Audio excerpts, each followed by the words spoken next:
तो आज स्टार्ट करते हैं अकाउंट के बेसिस यानी बेसिस ऑफ अकाउंटिंग। अकाउंट में क्या क्या कितने कितने बेसिस होते हैं। तो दो बेसिस पे अकाउंटिंग की जाती है, जिसका नाम है एक अक्रूवल बेसिस और दूसरे का नाम है आपका कैश बेसिस। अक्रूवल बेसिस में क्या होता है अकाउंटिंग में कि आपके बिजनेस में जितनी भी ट्रांजैक्शंस होती है, चाहे वो कैश में हो चाहे वो क्रेडिट में हो, दोनों तरह की ट्रांजैक्शंस को यहाँ पे रिकॉर्ड किया जाता है। तो अक्रूवल बेसिस में कौन सी ट्रांजैक्शंस आती है? दोनों ट्रांजैक्शंस आती है बिजनेस में। जो कैश में होती है वो भी ट्रांजैक्शन रिकॉर्ड की जाती है और क्रेडिट पे जो होती है वो भी रिकॉर्ड की जाती है। दूसरा बेसिस है अकाउंटिंग का कैश बेसिस अकाउंटिंग। तो कैश बेसिस अकाउंटिंग जो होती है उसमें ओनली कैश आइटम ही रिकॉर्ड किया जाता है, यानी कि उस संस्था में जो भी इसको अडॉप्ट करती है कैश बेसिस को, तो ओनली कैश ही ट्रांजैक्शन रिकॉर्ड की जाएगी, क्रेडिट ट्रांजैक्शंस का कोई लेना देना नहीं होता। ओके, तो पहला नेचर था इसका। पहला नेचर क्या है अक्रूवल बेसिस का कि इसमें both cash and credit transaction are recorded. Cash basis accounting में क्या होता है? Only cash transaction are recorded. दूसरी बात की जाए कि प्रॉफिट और लॉस के बारे में, तो प्रॉफिट लॉस जो है अक्रूवल बेसिस में आपका करेक्ट मेजर होता है, यानी करेक्ट असरटेन होता है। असरटेन मतलब फाइंड आउट किया जा सकता है, यानी कि अक्रूवल बेसिस में जो प्रॉफिट या लॉस कैलकुलेट होता है वो एकदम एक्यूरेट कैलकुलेट होता है एज पर कंपेयर टू कैश बेसिस। तो कैश बेसिस में जो है आपका करेक्ट नहीं होता जो प्रॉफिट या लॉस कैलकुलेट आप करते हैं। क्यों? सपोज करो जो क्रेडिट ट्रांजैक्शंस हो गई और आप उसको क्रेडिट ट्रांजैक्शन को भूल गए, क्योंकि क्रेडिट ट्रांजैक्शन तो आप रिकॉर्ड नहीं कर रहे हो। जब क्रेडिट ट्रांजैक्शन आप रिकॉर्ड नहीं कर रहे हो तो आप अपने बिजनेस का प्रॉफिट कैसे बता सकते हो कि प्रॉफिट सही कैलकुलेट हुआ है? भाई कोई चीजें भूल भी जाते हैं। जब आपने क्रेडिट ट्रांजैक्शन हुई आपकी, आप भूल गए, तो भूल गए तो उतना तो आपका लॉस ही हो गया। तो आपका प्रॉफिट लॉस कैसे कैलकुलेट हो पाएगा? सही नहीं हो पाएगा। इसलिए अक्रूवल बेसिस पे ज्यादा विश्वास भी किया जा सकता है आपका। एक्सेप्टेबिलिटी का मतलब क्या है कि कौन सा ज्यादा यूज किया जाता है। तो सबसे ज्यादा यूज आप अक्रूवल बेसिस को करते हैं, नहीं मोर एक्सेप्टेबल, लोग इसको ज्यादा चूज करते हैं। इस मेथड को जो है कम चूज किया जाता है, लेस एक्सेप्टेबल। रिलायबिलिटी की बात की जाए यानी विश्वास की बात की जाए तो अक्रूवल बेसिस पे ज्यादा विश्वास किया जा सकता है मेथड पे, किसके कंपैरेटिवली? कैश बेसिस के। और लास्ट फाइनली ये सुटेबल कहां के लिए, यानी सुटेबिलिटी, यानी कि ये मेथड, ये बेसिस अक्रूवल बेसिस कहां पे यूज किया जाता है? जहां पे बिजनेस की इंफॉर्मेशन ज्यादा कॉम्प्लेक्स हो। कॉम्प्लेक्स मतलब बहुत ज्यादा हो डेटा और आप उस चीज को नॉर्मली ध्यान नहीं रख सकते, तो आप हर ट्रांजैक्शन रिकॉर्ड की जाती है अक्रूवल बेसिस पे। इसलिए जहां बिजनेस के डेटा मोर कॉम्प्लेक्स होते हैं वहां पे इसको यूज किया जाता है, और कैश बेसिस को वहां पे यूज किया जाता है जितने भी प्रोफेशनल होते हैं वहां तो इसको यूज कर सकते हो, like chartered accountant, doctor, lawyer. और हम एग्जांपल दें, जैसे कि हमारा इंस्टीट्यूट है, तो हम अपने इंस्टीट्यूट में किस बेसिस पे चलते हैं? कोई पूछता है आपसे एग्जांपल रियल लाइफ का कि आप कोई रियल लाइफ का एग्जांपल बताइए, इसकी बात छोड़िए जो यहाँ पे लिखा हुआ है। जैसे भी ये आपके इंस्टीट्यूट होते हैं, टीचिंग इंस्टीट्यूट होते हैं, एजुकेशन इंस्टीट्यूट होते हैं, क्या ये उधार बेसिस पे काम करते हैं? क्या आपको स्लिप उधार वाली भी देते हैं कि उधार है? जब आप कैश पे करते हो तो ही आपको रिसिप्ट मिलती है, अदरवाइज नहीं मिलती। तो ये किसका एग्जांपल है? कैश बेसिस का। तो एजुकेशनल इंस्टीट्यूट जो है, जैसे लाइक स्कूल हो गया, क्या स्कूल आपको उधार की पर्ची देता है कि ड्यू हो गई? क्या उसकी रिसिप्ट देता है कोई? नहीं। जब आप उनको कैश पे करते हो तो वो कैश की आपको क्या देते हैं? रिसिप्ट देते हैं। तो इस तरह की संस्थाएं भी, स्कूल, हॉस्पिटल और आपका एजुकेशनल इंस्टीट्यूट, ये किस बेसिस पे चलते हैं? कैश बेसिस पे। अगर एग्जाम में 1 मार्क का क्वेश्चन आता है कि कितने बेसिस ऑफ अकाउंटिंग है, तो आप 2 बेसिस ऑफ अकाउंटिंग बोलेंगे, अक्रूवल बेसिस और कैश बेसिस। तो कैश बेसिस में ओनली कैश ट्रांजैक्शन रिकॉर्ड की जाती है, अक्रूवल बेसिस पे कैश और क्रेडिट दोनों की जाती है। ये मोर रिलायबल है, ये थोड़ा लेस रिलायबल है। प्रॉफिट लॉस एक्रूवल बेसिस पे अच्छा कैलकुलेट किया जाता है, करेक्ट किया जाता है, पर कैश बेसिस में करेक्ट नहीं होता। ये आपका जो है वहां सुटेबल है जहां पे थोड़ा डेटा कॉम्प्लेक्स होता है, ये ज्यादातर प्रोफेशनल यूज करते हैं, राइट? इसको ज्यादा एक्सेप्टेबल करते हैं, इसको थोड़ा कम एक्सेप्ट करते हैं। इस तरह से आपके ये डिफरेंस भी हो गए और 1 मार्कर में क्वेश्चन भी हो गया कि कितने बेसिस होते हैं अकाउंट के। तो अकाउंट के दो ही बेसिस होते हैं, first is accrual basis, second is cash basis. अब इनके ऊपर किस तरह से अक्रूवल बेसिस में कैसे प्रॉफिट कैलकुलेट किया जाता है और कैश बेसिस में कैसे कैलकुलेट किया जाता है, ये आपको मैं बताऊंगा एक ही क्वेश्चन के दो दो डिफरेंसेस। इस चैप्टर में इसके अलावा कुछ नहीं आता, या तो डिफरेंस आएगा या वो 2 से 3 मार्क्स का आपका प्रैक्टिकल क्वेश्चन आएगा।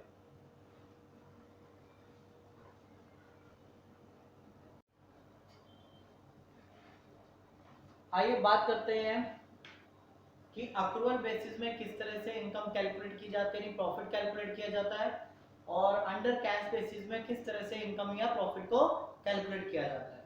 तो सबसे पहली बात कि इनकम और प्रॉफिट एक ही बात होती है।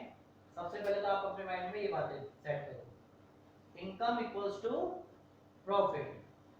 तो इस मेथड में, अक्रूवल बेसिस में मेथड में कैसे कैलकुलेट किया जाता है प्रॉफिट, सेल्स माइनस एक्सपेंसेस। तो सेल्स जो है उसमें दोनों सेल्स आती है, कैश सेल्स भी लेंगे और क्रेडिट सेल्स भी लेंगे, दोनों तरह की सेल्स यहाँ पे आएंगी, कैश सेल्स भी और क्रेडिट सेल्स भी। बट कंडीशन ये है कि दोनों आपके करंट ईयर की होनी चाहिए, जिस करंट ईयर के लिए आप प्रॉफिट या इनकम कैलकुलेट कर रहे हैं। सेल्स मींस रिवेन्यू, रिवेन्यू दोनों कैश वाली भी और क्रेडिट वाली भी, बट दोनों कंडीशन आपकी करंट ईयर की होनी चाहिए। अब एक्सपेंस की बात करें तो एक्सपेंस भी आपके दोनों कैश एक्सपेंस हो चाहे आपका क्रेडिट के एक्सपेंस हो, दोनों तरह के एक्सपेंस को यहाँ पे रिकॉर्ड किया जाता है। बट कंडीशन क्या है, वो खर्चे आपके करंट ईयर के होने चाहिए।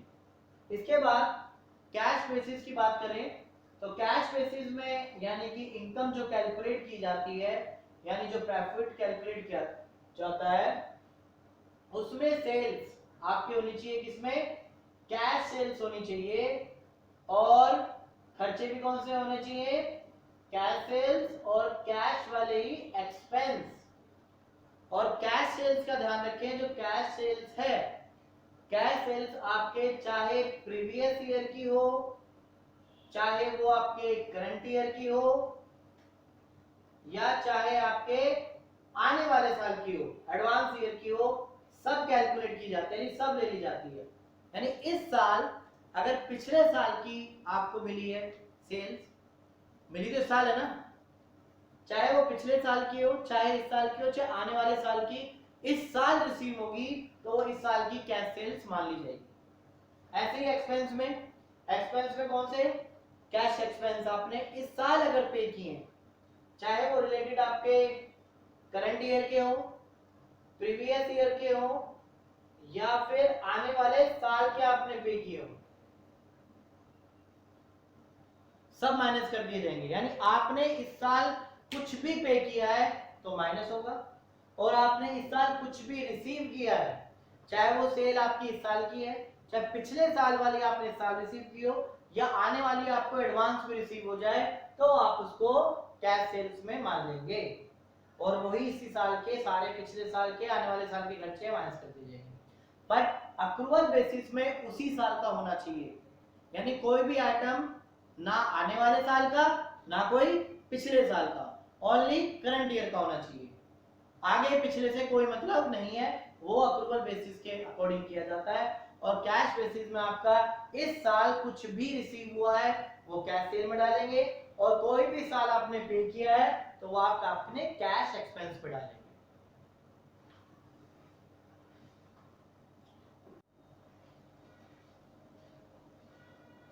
बात करते हैं क्वेश्चन की, जिसमें during the financial 18-19, current year का पता होना आपका जरूरी है। तो करंट ईयर क्या है आपका 18-19 है, यानी अप्रैल 2018 31 मार्च 2019।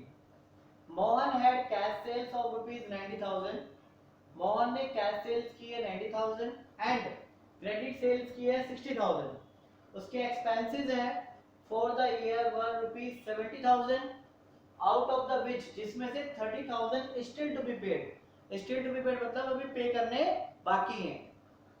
70,000 में से 30,000 अभी पे नहीं किए तो कितना पे किया होगा, 40,000 पे कर चुके हैं। क्लियर है पॉइंट? 70,000 में से 30,000 पे नहीं हुए तो कितना पे हो चुका है? 40,000 पे हो चुके हैं एक्सपेंसेस। और फाइंड आउट करनी है मोहन की इनकम 2018-19 की किस बेसिस पे? कैश बेसिस पे। तो कैलकुलेट करते हैं मोहन इनकम। तो मैंने आपको बताया था कि कैश सेल्स लेनी है इस साल की, चाहे कोई भी हो, और कैश के एक्सपेंस हो लेने आपको जो आपने पे किए हैं। तो करंट ईयर में देखते हैं 2018-19 हमारे लिए करंट ईयर है। तो यहाँ पे कैश सेल्स कितनी है? 90,000। तो यहाँ पे हम क्रेडिट सेल्स को क्या करेंगे? इग्नोर करेंगे, क्योंकि सारा कैश बेसिस है। एक्सपेंस की बात करें तो 70,000 में से अभी भी कितना पेंडिंग है?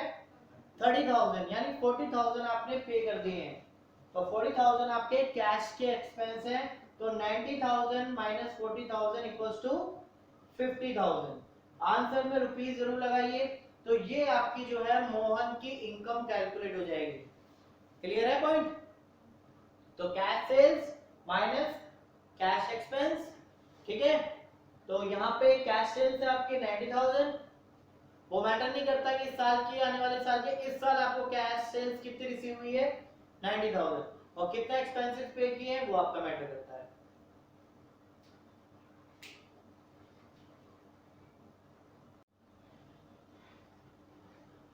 सेम क्वेश्चन स्टार्ट कर रहे हैं हम। ईयर आपका 2018-19 है, सेम वही क्वेश्चन है।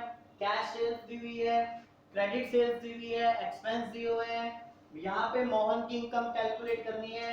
बस यहाँ पे मैंने कैश बेसिस को चेंज करके अक्रूवल बेसिस डाल दिया है, ये चेंज किया है मैंने इस क्वेश्चन में।